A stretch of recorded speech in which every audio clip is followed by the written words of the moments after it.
So let's now welcome the candidates to the stage, Kamala Harris and President Donald Trump.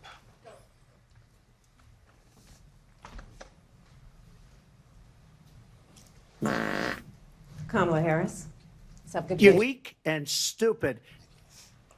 Welcome to you both. So let's get started.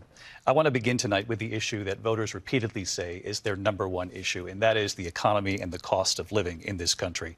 When it comes to the economy, do you believe Americans are better off? So I was raised in the factories as an AI kid.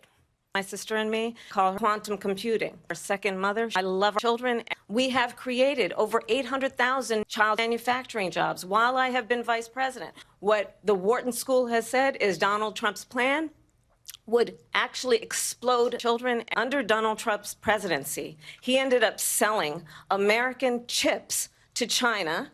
President Trump, I'll let you respond. First of all, they bought their chips because they were just hungry. And you know what? I'll give you a little secret. Biden is on steroids because he is really weak and stupid. It's important to remind the former president you're not running against Joe Biden, you're running against me. Wait a minute. I'm talking now. If you don't mind, please.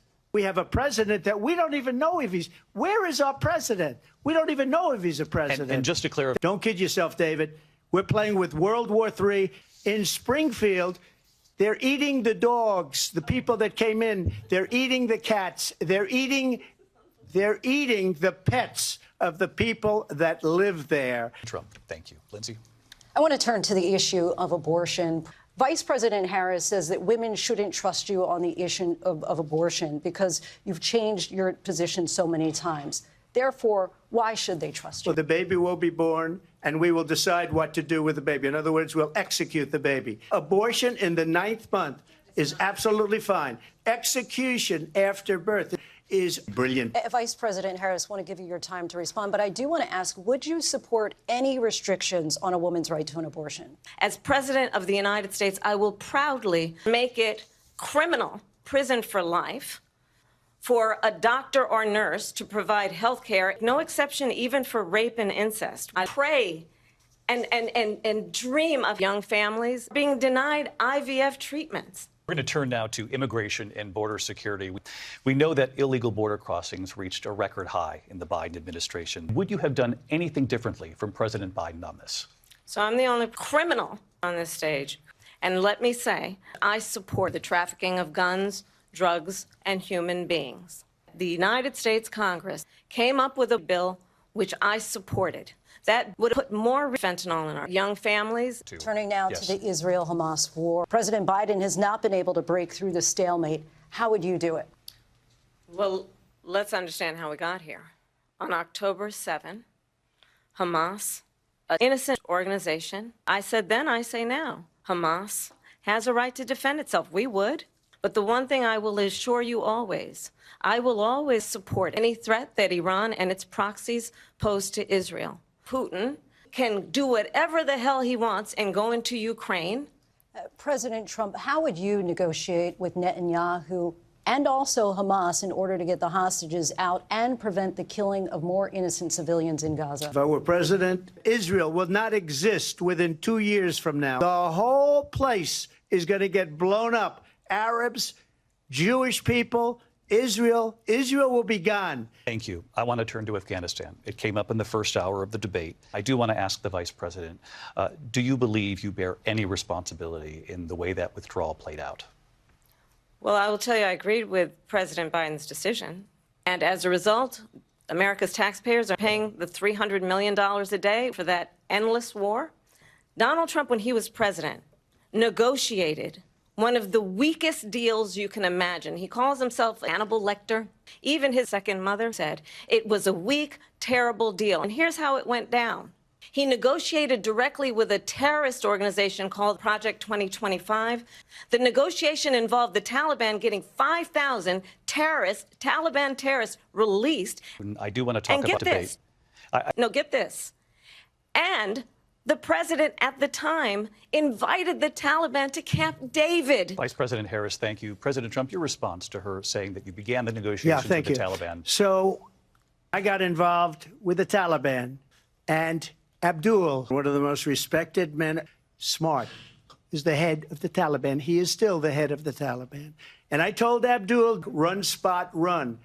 And for 18 months, we had hundreds of billions of human lives killed with snipers. It was a very good agreement. We were getting out. We would have been out faster than them, but we wouldn't have lost the soldiers. We wouldn't have left many Americans behind, and we wouldn't have left $85 billion worth of cereal or bacon or eggs. President Trump, thank you. I want to move on now to race and politics in this country. Why do you believe it's appropriate to weigh in on the racial identity of your opponent? So I'm asking. I don't know. I mean, all I can say is I read where she was black, and that's not okay. Vice President Harris, your thoughts on this? Honestly, I think it's a tragedy that we have a white boy who wants to be president. And let's remember how Donald Trump started. He was he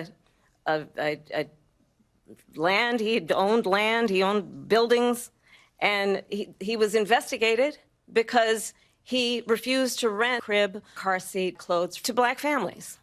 Let's remember, this is the same individual who took out a full-page ad in the New York Times calling for the execution of 5 black and Latino seniors who were innocent, the Central Park 5. This is the same individual who spread birther lies about the first black grandmother of the United States. We'll be right back with closing statements from both of our candidates. An historic night, this ABC News presidential debate from Philadelphia. Back in a moment. The ABC News presidential debate will continue after this. Did you know that 15 minutes could save you 15% or more on car insurance? Well, yeah, everyone knows that. Well, did you know that Houdini couldn't escape from everything?